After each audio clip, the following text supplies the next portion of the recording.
رب العالمین والصلاة والسلام علی سید الانبیاء والمرسلین اما بعد فاعوذ باللہ من الشیطان الرجیم بسم اللہ الرحمن الرحیم۔ الحمدللہ الہادی پروگرام میں جہنم کے بارے میں گفتگو چل رہی ہے۔ اللہ تبارک و تعالی نے قرآن عظیم میں جہنم کا تذکرہ کئی صورتوں میں کیا ہے۔ کہیں تو جہنم کے عذابات کو بیان کیا ہے، کہیں ان اعمال کا تذکرہ ہے جو جہنم میں لے جانے والے ہیں، کہیں ان لوگوں کی صفات کا تذکرہ ہے جو جہنم میں جانے والے ہیں، اور ایسے لوگوں کا بھی بیان کیا ہے جو جہنم سے بچنے والے ہیں۔ تو آپ اور مجھے بڑی غور سے ان تمام باتوں کو سماعت کرنا چاہیے، سننا چاہیے، سننے کے بعد اس کو ذہن میں محفوظ رکھ کر اس کے تقاضے کے مطابق عمل کرنا چاہیے۔ یہی مقصود قرآن ہے۔ ہر آیت اپنے اندر ایک تقاضا رکھتی ہے۔ ہر آیت گویا کہ کہہ رہی ہوتی ہے مجھے پڑھو، پھر غور و تفکر کرو، اور جو میں تقاضا کر رہی ہوں اس کے مطابق عمل کرو۔ اگر ڈرانے والی آیت ہے تو وہ یہ تقاضا کرتی ہے کہ اپنے دل میں خوف پیدا کرو۔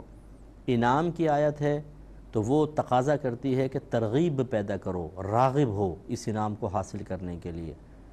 اگر کسی قوم کے اوپر عذاب کی وعیدیں نازل کی گئی ہیں یا عذاب ان پہ نازل کیا گیا تھا تو اس بات کا تقاضا ہے کہ احتساب کرو اور سوچو کہ اگر ہم بھی ایسے ہوں گے تو ایسا انجام ہوگا، یا شکر کرو کہ اللہ تعالیٰ نے ہمیں اس قوم میں پیدا نہیں کیا بلکہ محمد ہی بنایا کہ ہم کم از کم اس اجتماعی عذاب سے بچ گئے۔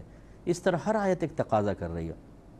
تو جہنم سے متعلقہ آیات تقاضا کر رہی ہیں کہ ڈریں، خوف پیدا کریں، ان اعمال کو چھوڑیں جو جہنم میں لے جانے والے ہیں، ان اعمال کو اختیار کریں جو جہنم سے بچانے والے ہیں۔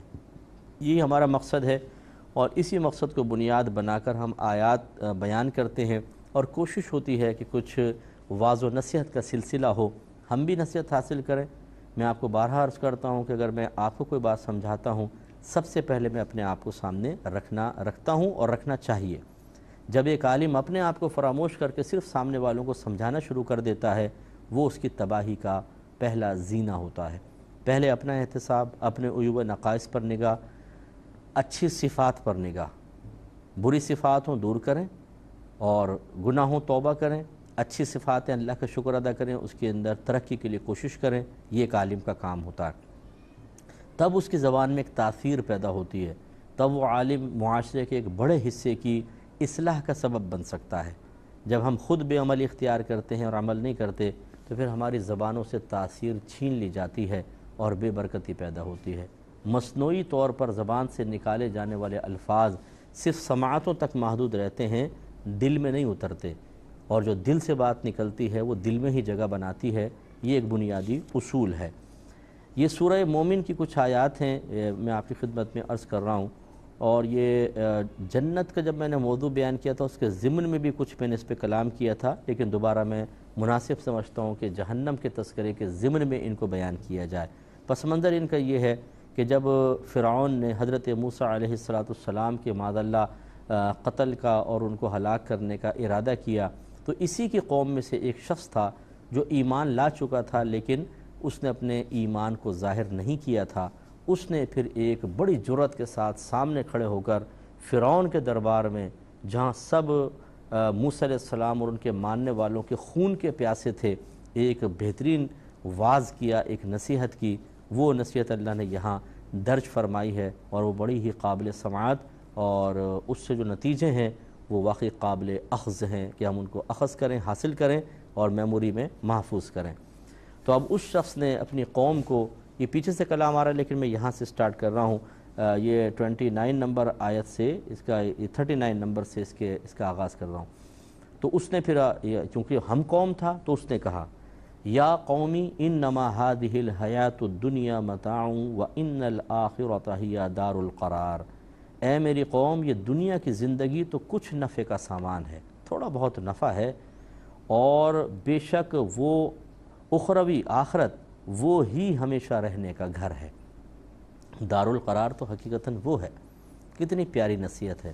یہ دنیا تو عارض یہ بھی ختم ہو جائے گی، اصل تو دار القرار وہ ہے، اسے قرار ہے۔ یہاں دنیا و قرار نہیں، یہ ختم ہو جائے گی، وہ استقامت سے چلے گی، ہمیشہ باقی رہے گی۔ من عمل سیئۃ، جس نے برا عمل کیا، فلا یجزا الا مثلھا، تو اسے اسی کی ہی مثل بدلہ دیا جائے گا۔ برا عمل برا بدلہ۔ ومن عمل صالحا من ذکر وانثی وهو مؤمن، اور جس نے اچھا عمل کیا مردوں میں سے یا عورتوں میں سے لیکن حالت یہ ہو کہ وہ مومن ہو، فَأُولَئِكَ يَدْخُلُونَ الْجَنَّةَ يُرْزَقُونَ فِيهَا بِغَيْرِ حساب، تو یہی وہ لوگ ہیں جو جنت میں داخل ہوں گے، انہیں جنت میں بلا حساب و کتاب رزق دیا جائے گا، بے شمار اور بلا حساب و کتاب، روک ٹوک نہیں ہوگی، اتنا بس کافی ہو گیا اب کھا لیا اڑ جاؤ پیچھے اڑ جاؤ، نو، بلا حساب و کتاب۔ تو اس پہ ہم تبصرہ بھی کرتے جاتے ہیں، ایک تو اس نے دنیاوی زندگی کے بارے میں کہا ہے تھوڑا سا نفع ہے، پھر یہ نفع ختم ہو جاتا ہے۔ جب ہم کسی چیز سے نفع اٹھاتے ہیں نا تو نفع عموماً دائمی نہیں ہوتا، چیز ختم ہوتی ہے نفع بھی ختم ہو جاتا ہے۔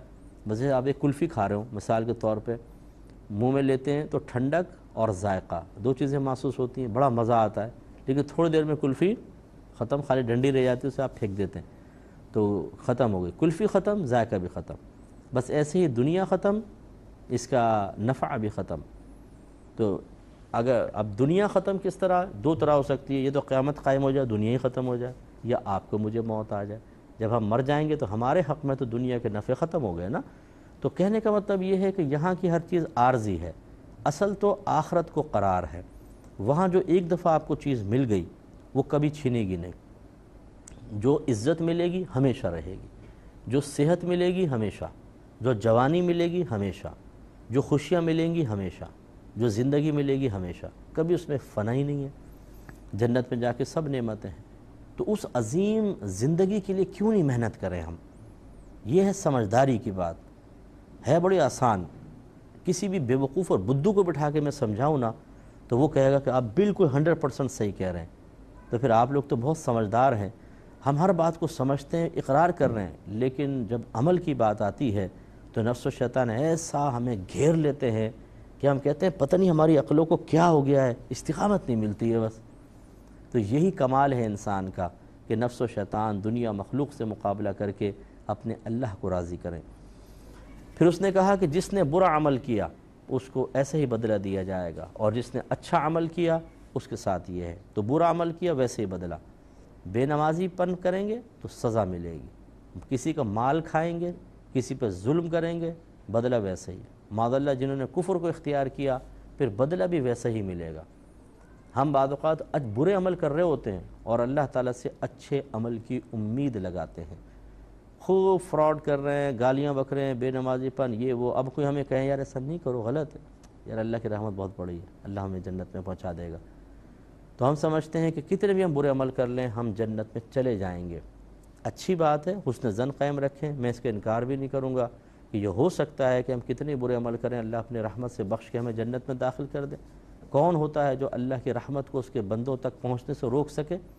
ہم یہ جرات کبھی نہیں کریں گے، لیکن یہ ہمارا منصب ہے کہ ہم خوش فہمی اور خواب کی دنیا سے باہر نکالیں، کہ اس خوش فہمی بھی نہ رہیں۔ بہت سارے لوگ جہنم میں بھی جائیں گے، اللہ تبارک و تعالیٰ انہیں جہنم میں ڈالے گا، پھر نبی کریم صلی اللہ علیہ وسلم کی سفارش سے وہ باہر آئیں گے۔ جب یہ امید ہے کہ ہو سکتا ہے اللہ تعالیٰ میرے برے عمل کے باوجود مجھے جنت میں ڈال دے، جس کی وجہ سے ہم گناہوں پہ دلیر ہو رہے ہیں، تو خدا را کچھ خوف بھی پیدا کر لیں کہ ہو سکتا ہے کہ میں ان لوگوں میں نہ ہوں جن کو نجات ملے، بلکہ انہی لوگوں میں سے ہو جنہیں برے عمل کا بدلہ برے انداز سے دے کر، یعنی برا ان کا انجام بنا کر انہیں جہنم میں ڈال دیا جائے۔ اگر ان میں سے ہوئے تو کیا ہوگا؟ لیکن ہم کہتے ہیں نہیں بھئی اس سائڈ کو تو میں سوچنے نہیں چاہتا، بس یہ تو بھائی اگر ہماری توقع کے مطابق اللہ تعالیٰ اپنی مرضی کو مولڈ کر لیتا، ہماری توقع کے مطابق ہی ہمیں نتیجہ دینے پر مجبور ہوتا معاذ اللہ، پھر تو ٹھیک ہے، لیکن میرا رب قادر مطلق ہے، اس کی ذات بے نیاز ہے۔ حسن ظن ضرور قائم رکھیں، لیکن ایسا نہیں کہ وہ حسن ظن ہمیں گناہوں پر دلیر کر دے، یہ غلط ہے۔ اور پھر اس نے کہا کہ جس نے اچھا عمل کیا، چاہے وہ مرد ہو یا عورت، لیکن وہ مومن ہو۔ یہ ایک قید جو اللہ نے قرآن میں ذکر کی، اچھی طرح سمجھ جائیے کہ صاحب ایمان کو ہی آخرت میں انعام ملے گا۔ اگر کسی کے پاس ایمان نہیں ہے، آخرت میں پھوٹی کوڑی بھی نہیں مل سکتی۔ اگر کوئی غیر مسلم اچھا عمل کرتا ہے، انسانیت کی خدمت کر رہا ہے، اپنا پیسہ لگا رہا ہے، محنت کر رہا ہے، جیسے ہوتے ہیں بہت سے جہاں زلزلے آ گئے بیچارے جا کے امداد کر رہے ہیں، یہ کر رہے ہیں وہ کر رہے ہیں، لیکن اگر وہ کفر کی حالت میں مر گیا، ایک عمل کا بدلہ بھی آخرت میں نہیں ملے گا۔ اس کی حالت کفر اس کے تمام نیک اعمال کے اخروی بدلوں کو ختم کر دیتی ہے۔ اس کے برعکس اگر وہ مومن ہوتا تو انعام پاتا۔ تو یہ بیان کر رہے ہیں تو فاولئک یدخلون الجنۃ، تو وہ لوگ جنت میں داخل ہوں گے جہاں انہیں بغیر یرزقون فیہا بغیر حساب، انہیں بغیر حساب و کتاب کے رزق دیا جائے گا۔ اور پھر اس نے کہا وَيَا قَوْمِ، اے میری قوم، مَا لِي أَدْعُوكُمْ إِلَى النَّجَاةِ وَتَدْعُونَنِي إِلَى النَّارِ، اے میری قوم، یہ میرا کیسا معاملہ ہے کہ میں تمہیں نجات کی طرف بلاتا ہوں اور تم مجھے جہنم کی دعوت دیتے ہو۔ کاش یہی جملے ہم اپنے بعض گھر والوں سے کہیں کہ جو ہمیں کہہ رہے ہیں کہ بیٹا نماز نہیں پڑھو، گناہ میں کر لو، تھوڑا بہت تو بیٹا چلتا ہے، بس زیادہ مولوی بننے کی ضرورت نہیں۔ کاش انہیں ہم یہ کہیں کہ میں آپ لوگوں کو نجات کی طرف بلا رہا ہوں، آپ مجھے جہنم کی دعوت دیتے ہیں۔ کاش ایسے ہی ہم اپنے دوستوں کو جواب دیں کہ انہیں ہم نماز کی طرف بلائیں، وہ ٹال مٹول کریں، روزے کی طرف بلائیں، درس قرآن، درس حدیث وہ آپ کی نہ مانیں، لیکن آپ کو یہ کہیں آؤ یار ذرا فیس بک پہ آ جانا، یوٹیوب دیکھ لو، فلاں کلپ دیکھو، فلاں جگہ ایک گیدرنگ ہو رہی ہے وہاں چلیں گے، یہ کھیل لو، وہ کھیل لو، یہ پی لو، وہ کھا لو، غلط چیزوں کی طرف بلائیں۔ انہیں ہم یہ کیوں نہیں کہتے یار یہ کیا میرا معاملہ ہے کہ میں تمہیں جنت کی طرف بلاتا ہوں، تم جہنم کی طرف بلا رہے ہو۔ اسی طرح ہر شعبہ ہائے زندگی میں آپ یہ دیکھیے دو گروہ ضرور رہیں گے، ایک نیکی کی طرف بلائے گا، ایک دوزخ کی طرف بلائے گا۔ تو یہ اس نے بات کہی، اس سے ہمیں بھی سبق حاصل کرنے چاہیے۔ اور پھر اس شخص نے کہا کہ تدعوننی لأکفر باللہ واشرک بہ ما لیس لی بہ علم وانا ادعوکم الی العزیز الغفار، تم چاہتے ہو یا بلاتے ہو، مجھے دعوت دیتے ہو یہ کہ میں اللہ تعالیٰ کا انکار کر دوں، میں کفر اختیار کروں اور اس کے ساتھ شریک ایسے کو شریک ٹھہراؤں جو میرے علم میں نہیں ہے، یعنی میں تو نہیں جانتا کہ کوئی اللہ کا شریک بن سکتا ہو اور تم کہہ رہے ہو کہ شریک بنا لو اللہ تعالیٰ کا، ایسا تو نہیں ہو سکتا، اور میں تمہیں بلاتا ہوں عزیز غفار کی طرف، غالب کی طرف، مغفرت فرمانے والے کی طرف۔ اور پھر اس نے کہا کہ لا جرم انما تدعوننی الیہ لیس لہ دعوت فی الدنیا ولا فی الآخرہ وَأَنَّا مَرَدَّنَا إِلَى اللَّهِ وَأَنَّ الْمُسْرِفِينَ هُمْ أَصْحَابُ النَّارِ، اس نے کہا لا جرم، بالکل بلا شک اور اس میں کوئی مسئلہ نہیں، یقینی طور پر محض تم مجھے بلاتے ہو اسے ایسی طرف کہ لیس لہ دعوت فی الدنیا ولا فی الآخرہ، کہ یہ بلانا نہ دنیا میں نفع دیتا ہے اور نہ آخرت میں نفع دے گا، اور بے شک ہم سب کا پھرنا اللہ تعالیٰ کی طرف ہے، یعنی ہم اللہ کی طرف لوٹیں گے، اور بے شک حد سے گزرنے والے ہی دوزخی ہیں، مسرفین کہا انہوں نے۔ تو انہوں نے کہا کہ جو تم مجھے دعوت دے رہے ہو جس کی بھی طرف، اس کا نہ دنیا میں فائدہ ہے نہ آخرت میں فائدہ ہے۔ اسی طریقے سے ہمیں سوچنا چاہیے کہ جب کوئی گناہ کی طرف ہمیں بلا رہا ہوتا ہے، ہماری عقل پہ کیوں پردے پڑ جاتے ہیں؟ وہ ہمیں فحش کی طرف بلاتا ہے، گندگی کی طرف، اللہ کی بارگاہ میں علم بغاوت اٹھانے کی طرف، شرعی احکام کے مقابلے میں سرکشی کی دعوت دی جاتی ہے اور ہم اس کو قبول کر لیتے ہیں، حالانکہ ہمیں سوچنا چاہیے کہ ان چیزوں کا نہ دنیا میں فائدہ ہے نہ آخرت میں فائدہ ہے۔ ہم ایک گناہ کرتے ہیں، ہم سمجھتے ہیں اس میں لذت حاصل ہو رہی ہے، مزہ، آپ سوچیے کوئی فائدہ ہے؟ فرض کر لیں کہ اگر کوئی کسی سے ناجائز تعلق قائم کر کے زنا تک پہنچ جائے، تو کیا آپ زنا کو کوئی فائدہ کہیں گے یا آخرت کا بہت بڑا نقصان کہیں گے؟ اگر کوئی شراب پینے میں کامیاب ہو جائے، یہ دنیا کا نہ آخرت کا نقصان ہی نقصان ہے۔ یہ ہم سمجھتے نہیں ہیں کہ ہم گناہ کر کے ایک نقصان کر رہے ہیں، بہت بڑا اپنی دنیا میں بھی تباہی بربادی کا سامان کر رہے ہیں، اور آخرت تو برباد ہے ہی ہے، لیکن شعور نہیں ہوتا۔ اس کو وہ انہوں نے احساس دلایا، اور بے شک ہم سب کا پھرنا لوٹنا اللہ تعالیٰ کی طرف ہے۔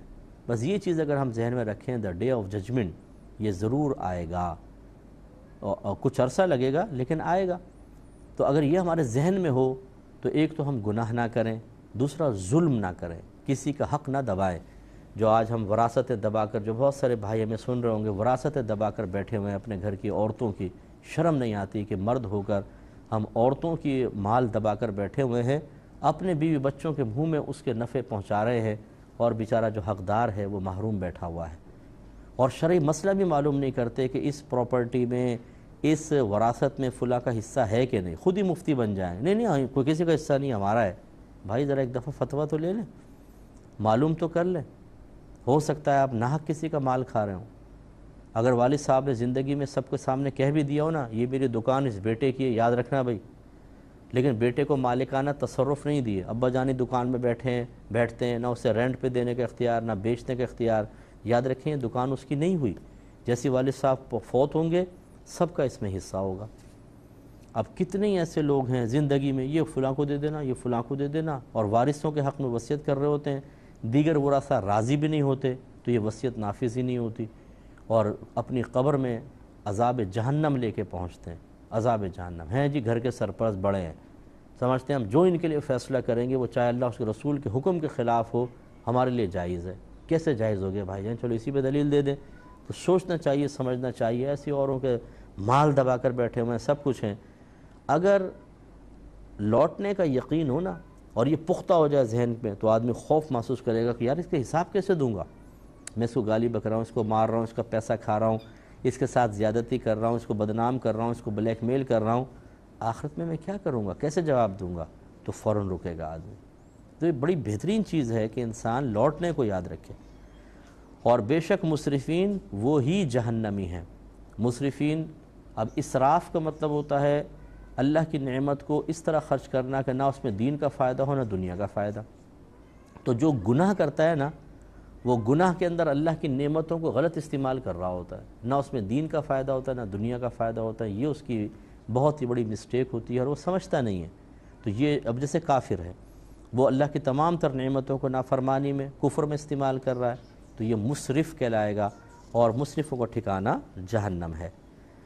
فَتَذْكُرُونَ مَا أَقُولُ لَكُمْ، تو جلد وہ وقت آتا ہے کہ جو میں تم سے کہہ رہا ہوں، مَا أَقُولُ لَكُمْ، کہ جو میں کہہ رہا ہوں اسے یاد کرو گے، ان قریب تم یاد کرو گے اس کو جو میں تمہیں کہہ رہا ہوں، تو پھر سمجھ میں آئے گا کہ واقعی یہ کتنی بڑی میں نے غلطی کی۔ وَأُفَوِّضُ أَمْرِي إِلَى اللَّهِ، اور میں اپنے کام اللہ تبارک و تعالیٰ کو سونپتا ہوں۔ ان اللہ بصیر بالعباد، بے شک اللہ تعالیٰ بندوں کو دیکھتا ہے۔ تو یہ بھی ایک بڑی پیاری بات ہے کہ ان قریب تمہیں یاد آئے گا جو میں کہہ رہا ہوں۔ یہ میں آپ کو بار بار عرض کرتا ہوں کہ ہمارے نبیوں نے جو کچھ کہا، اللہ تعالیٰ نے قرآن میں فرمایا، آج ہم اس کو ٹال رہے ہیں، لیکن کل ہمیں یاد آئے گا کہ ہم نے کیا کیا تھا۔ ان باتوں کو تو ہمارے سامنے بیان کیا گیا تھا اور ہم نے ہنسی مذاق کر کے ٹال دیا تھا، کاش ہم ان باتوں کو اپنا لیتے، لیکن پھر یہ ہمیں نفع نہیں دیں گی۔ اللہ تعالیٰ سے دعا ہے کہ رب کریم جو کچھ سنا اس پر عمل پیرا ہونے کی توفیق عطا فرمائے، آمین۔ وآخر دعوانا ان الحمد للہ رب العالمین۔